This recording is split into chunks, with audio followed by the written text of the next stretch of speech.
We watched Blondie burn, thrown on the same pyre as the allies of the Red.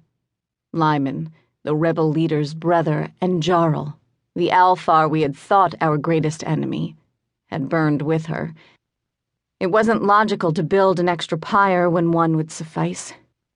Together they'd all turned to ash as Jane and the creature leaned on each other, together, here in this body where we could take shelter. "Jane," came the squeaky voice of the Gwyllion, Hero. "are you about ready to leave?" We ignored him. "She hasn't moved in 24 hours, the raven Magog told her lover, the coblin eye Gog. Nor eaten, nor peed, nor slept. Is she blinking?" "Rarely," replied Hero. We ignored them all. "What do you think is happening?" Gog asked, his voice concerned, for even though he and Magog had originally been set to spy on Jane, the creature knew they'd come to like the girl. "No idea. What should we do?" Magog said. "We've got to keep her from the Alfar," the Gwyllion said, referring to the official supernatural leaders of the Great Island, or what the humans called Britain. "We can't do so forever," the raven responded in her sing-song Welsh voice. "She is the champion, after all." The part that was Jane stirred nervously, but the creature responded with a warm rush of power. Nothing would keep us from our grief. "They're going to want her to her champion," said Gog.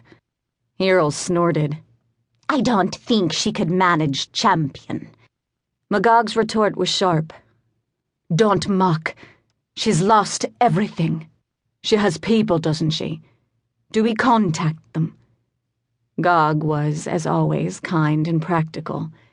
"The Alfar will have our hides if we let the champion get away," Magog said, a tone of warning in her voice. The Gwyllion spat. "They won't have my hide. You'll get me names. I'll get them word."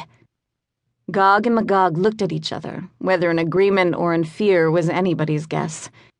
"But if she goes, what will we do to fight the Red and the White?" Gog's question was fair. "Don't be stupid, Coblin Eye. Can she fight as she is now?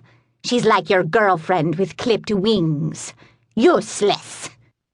Gog put a protective arm around Magog as if to ward off Hero's cruel jape. In the meantime, we went inward. We were tired of the others' words, tired of their concern. We were in mourning. More memories came flooding in, at our beckoning. The first time the girl who would break our world used her magic, when we realized the dog was a man. The first time... There were sounds around us, a car arriving. It had come once before. "Is the halfling recovered?" came a new voice, a cold voice. Alfar, we recognized.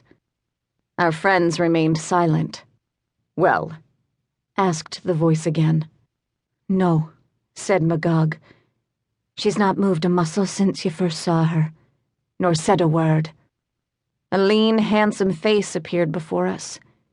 Griffin's dark hair brushed his cheek, and we thought of the feel of wiry curls under our palm, and a pink mohawk that defied gravity. "Jane! Jane! Are you in there?" We settled further in, so far that even the sharp sting of a slap across our face didn't faze us. "Don't hit her, you git," Hero said with a snarl. He liked us too, although he was loath to admit he liked anyone. In fact, he was bleeding inside at the loss of Blondie. She had been one of the only living creatures to abide the little Gwyllion, and he found it hard to imagine a future without her friendship. The part of them that was Jane marveled at the creature's omniscient viewpoint, even as she shrank away from Hero's pain. She had enough of her own. But the creature was there, helping her lapse back into memory. When they came to again, they were lying in a room. A goblin was flashing a light in their eyes, like a human doctor would. Finally, he sat back, shaking his head. "There's nothing physically wrong with her. She's in a traumatic